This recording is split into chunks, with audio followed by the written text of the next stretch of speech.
in people's lives, there's only maybe a half dozen, 7, 8 categories that really matter. Most people, they major in minor things. They focus on stuff that doesn't matter. They know more about this celebrity going in and out of rehab than they do about their own personal development. But I look at, say, if you look at your body, without that, everything else is out the door. You don't want to be richest man in the graveyard. That's not going to do it. If there is energy, if there's vitality, if there's strength, it's going to show up in your relationship. It's going to show up in your business, show up in your life. That's an area you got to master. You can't dabble. It's too important. Emotions are everything.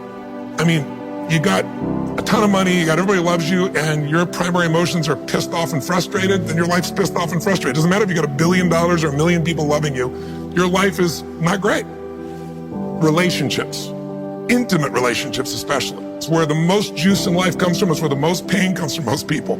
It's worth mastering instead of dabbling. Really looking at what are you going to do with your time? And mastering your time. Instead of having a checklist, you cross it all off. You can mistake movement for achievement. I want to squeeze out of that time what matters, that creates value for me and for everyone I care about and love. What about your career or your business and the mastery of that instead of dabbling? Most businesses are dabblers. That's why they don't make it. 96%, in any 10-year period of time, 4% make it. That doesn't even mean they're profitable. And it does not mean they're enjoying themselves, all right? Or they're getting anybody else to feel good. Really mastering money, so that it's not a question in your life. You can do and be and give and share as much as you want. You're not stressed about it. You live in a place of abundance. And then spiritually, really, I think, I don't tell people what to believe spiritually, but I believe that ultimately, whatever you believe, you got to live it, and it should lead to growing and giving. If you're growing, you feel alive. If you're giving, you feel 10 times more alive. And I think if someone can celebrate and give, then that's spiritual state. So to me, those are the areas I look at mastering. Business, for sure, but it's the areas of life that matter most, and most of where we spend our time doesn't make people feel fulfilled. That's why the average person is not fit and healthy. The average person is not in a relationship where they have tremendous passion. I'm not a dummy. I'm not a positive thinker. I know the truth. The average person is not successful in business. The average person is not earning what they want to earn. But you know what? Very few people have those things, but a few do. A few are happy, fulfilled, spiritually alive, financially strong, their business is growing, they have passionate love affairs, and I'm obsessed with finding the few who do and find out what they do different and teaching to everybody. Everyone's going to measure themselves differently because everyone values things differently. Some people value success or significance. Some people value love more. Some value just basic levels of certainty. So when I look at the specific metrics, I really look at metrics of what are the things that need to be measured to know if your life is going to work or not. So I look at it as our whole lives are guided moment to moment by the state we're in. Learning how to change your state, not bullshit, not fake, but to go from pissed off, frustrated, freaked out to back in your center, or creative, or determined, or something that's going to move you forward. It's going to create a better quality of life for you and others. That's a critical skill set. So moment to moment, our life's controlled by our states. Yep. If you're in an angry state, you're going to respond differently than if you're feeling playful. But what controls those states long term is your model of the world, your worldview. And I look at that as having, as a metric, 3 things that I look at. I look to see first, what are the targets you're after? The target is, everyone has different goals and dreams and desires. But as I traveled around the world to 100 countries, I started going, holy shit, I'm seeing the same problems. What's underneath it? I began to see that there are these same 6 human needs that we all have, the same needs. We all have a need for certainty, that we can avoid pain and we can have some pleasure, some comfort. We all need uncertainty. We need variety, or we feel dead inside. If you're totally certain, you're bored. If you have total variety, you're like freak out. And it's not a balance. It's learning which of these you need more as a person. Everyone's developed a different set of values in that area. The need for significance, to feel unique, special, important, the need to feel loved, the need to grow, and the need to contribute. Some people value certainty at the top of their list. That's their center of their target. I don't want to do anything unless I know it's going to work. I don't want to do anything unless it's the same. If you change anything, they freak out. If certainty is the number one thing on your list, everyone has the same needs, but if it's number one, I know how your life's going to be. I can predict the direction of your life and therefore the destination to some extent. If you're driven by love first, you want certainty too, but love is higher, you're going to behave very differently than if you're driven by significance. I have to be the one. So I look to see which of those needs are the top 2 on your list because they control your life. Yep. The 2 that most people have, 90% of the planet, if you said, of all these needs, which one do you really focus on most day to day? Everybody wants love. What do you focus on? Most people focus on being significant. We live in a Facebook world where people fake their life, put new filters, make it look different than it really is, tell stories that, are totally full of it to make themselves look good. Because we live in this kind of false world where significance is more important than love. And it separates us. And the other one that we see most often is certainty. People want to be certain before they can do something. You couldn't have started a business like you had if you were absolutely certain before you started. You can never build a business with that. You can never build a great relationship, because if it's based on certainty, then everybody's got to stay the same and never change, which means you're never going to grow, which means you're going to be miserable. Right. So my metrics are, I want to find out what's driving you. And I want to see, is it healthy or unhealthy? You can have two people be driven by significance, though, and do it with a different set of rules. That's the second piece I measure. The beliefs or rules of how to fulfill that target. But I want to be more clear about something. An extraordinary life is life on your terms, and there's two parts. Part one to have an extraordinary life is mastering the skill of the science of achievement. How do I take what I envision and make it real? And how do I do that quicker, faster, better, easier? The ability to manifest what you come up with and make it real, like you've done with your company, yes, that's a skill set. I spend an unbelievable amount of time helping people do it faster, quicker, better, showing them the shortcuts, teaching them the strategies, modeling what works so you can save yourself a decade. But I would submit to you that having done this for 38 years with, 50 million people at this stage, I can tell you that the science of achievement, there are a lot of people that are damn good at that, and they still don't have an extraordinary life.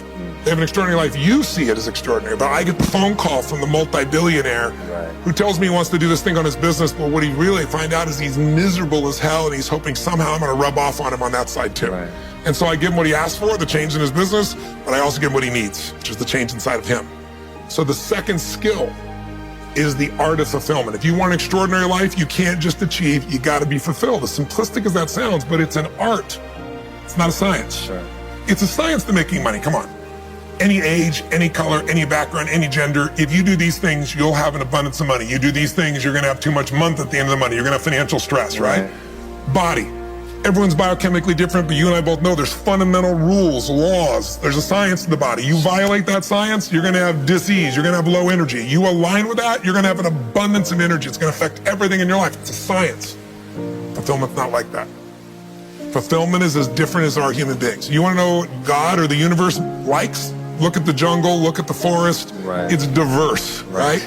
So most people think, well, I want to get that because they've been modeling somebody else, and that might work on how to achieve something. It'll never work for what to fulfill you. How many people you know, like you, got what you thought you wanted and you weren't fulfilled? Right. And that, I always tell people, success without fulfillment is the ultimate failure. The ultimate failure. Because if you go at something and you fail and you're an achiever, you don't fail. You go, I learned something, I'll just try something else. Right. I'm going to still get there. But when you succeed and you're not happy. So a perfect example of this, I mentioned in the seminar you were there because it hit me about a year and a month ago, we lost what I consider a national treasure, Robin Williams. And I asked people, how many of you love Robin Williams? Everybody raised their hand all around the world, right? He made people laugh, people were touched by him. So how good was he at the science of achievement? I mean, he wanted to be a great comedian, make the whole world laugh, he did. He wanted to have his own TV show, he did. He wanted the #1 show, he did it. He wanted to make movies, he did. He wanted to have an Academy Award for not being funny. Dramatic, and he did it, right? He did it, yeah. He said he wanted a beautiful family. He achieved everything, and he hung himself. That's crazy. And I know recently someone saying, well, he had dementia, he had drug abuse, he had alcohol abuse most of his life because he made everybody happy but whom? Himself. That's the ultimate failure. So if I had no other message to offer your viewers, and you let me give it to them right now, I'll tell you what I believe. I believe our lives are controlled by one force, decisions. I certainly believe in force greater than myself, call it God if you will, grace, whatever you want to call it, the universe. But I also believe it gives us choices. And the decisions we make control us much more than the conditions we meet. It's not the conditions, it's your decisions. Decisions of what to believe, decisions of what to do, decisions of what to give. I say to people, think about, look back 10 years ago, 5 years ago, 15 years ago, and think of a decision you made. That if you would have made a different decision, you'd have a totally different life today. Better or worse, I don't know, but totally different. The most important decision you can make above any on the face of the earth is deciding that no matter what happens in your life, no matter what happens, you're going to live in a beautiful state. The decision to say, I am not going to suffer. That if suffering arises, pain's one thing, suffering's another. Suffering is when you're like, suffering could be worry, it could be anger, it could be frustration. It's anything that takes you out of a beautiful state. And here's what people don't get. You can end suffering by stop focusing on yourself and focus on something you want to serve greater than yourself. Your children, your wife, your mission, your life. You can get out of it in an instant because the nature of the human mind is to constantly compare things. Your mind, your brain is a 2 million year old device, and it is not designed to make you happy. It's designed to make you, it's designed to make you survive. Right. And that's why it's always looking for what's wrong. But it used to be what's wrong, a saber-toothed tiger, so I can protect myself. Now people are worried about what people think about them, or do they have enough money when 2/3 of the planet lives on $2 a day, and you're making $38,000, you're rich. The poorest of the poor in our country are considered rich. That's not, I'm not saying they should stay that way. Right. But you can only build on success. My goal would have you consider something. Life is short. We don't know how short it's going to be. But if you only had a week to live, I bet you wouldn't allow yourself to suffer over a little crap that makes you crazy normally. I think you would probably spend time with those you love. You would do what you love. You'd take awe in a sunset.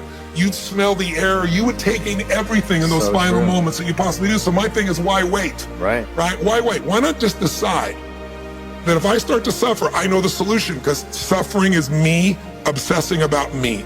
You might say, it's not me, I'm worried about my kids because they're not doing well. No, you're worried that you haven't done enough for your kids. It's about you still, right? Yes. You know, you're worried about what was done or what you should have done or what shouldn't have done. And you can end that in an instant by becoming aware of it and saying, I have made the most important decision of all. Right. I'm gonna live in a beautiful state. Because here's what's gonna happen. Anybody watching, you may lose a family member, you probably will. Somebody may get cancer. Your business the government might change the rules. They might change things radically that you can't even do anything about it. You might go bankrupt. You might get divorced. Let's say anybody will, but no one knows what's going to really happen in your life. Life's full of uncertainty, but here's what you can know. You can decide no matter what happens, you could have a great time. If somebody like Viktor Frankl can be locked up in Auschwitz and come out of that and experience finding joy in the middle of Auschwitz, then human beings have a capacity they've undersold themselves on.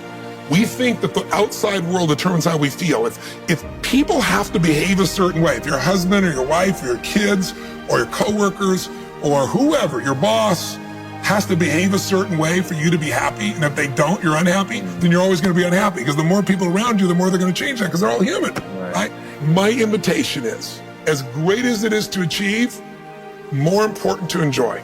Right. And if you can enjoy every moment in that state, when you're feeling loving and playful and passionate and curious and awe, you treat other people 100 times better than when you're feeling frustrated, pissed off, overwhelmed, worried, stressed, or feeling sorry for yourself. Right. You're going to be a better parent, you're going to be a better lover, you're going to be a better business person, you're going to have a better life. So my soliloquy is, decide. Decide today. And actually say, what if I cut it off? What if I said, I'm not willing to settle and I'm just going to live in a beautiful state? Doesn't mean you won't feel bad. It doesn't mean you won't stay there. You instantly change. But what the hell is success? It's hitting an expectation. And I always tell people, man, trade your expectations for appreciation, and it's a whole new world instantly. If you can appreciate this moment, if you can't find ecstasy in this moment, in a conversation with a friend and looking in your wife's eyes, being with your children, going on a run, if you can't find ecstasy now, I'm here to tell you, more money, more people, more love, more business, more anything is not going to give you more ecstasy. If you can't do it here now, you're not going to do it there when you got more. So why not do it now and have a rich life right now? I tell people, money, that's one thing. Like having financial abundance, there's skills, that's a science. But wealth, it's a decision. It's like you can be wealthy right now. I live in Fiji a good portion of the time. There are these villagers there. They're the richest people I know. They're happy, they laugh, they love, they don't give a damn about the economics. Other people say they're poor. When I first went there, I was trying to do things for them. They're like, what are you talking about? I'm so happy. Wealthy people come over from the United States and they go travel around and try to figure out what to do, and they're going to spend 9 years to do this and this and this so they can finally sit down and be happy. And the Fijian guy goes, why don't you sit on the beach right now, dude, and experience it? Why spend the 9 years? Why not have it now? That's my invitation.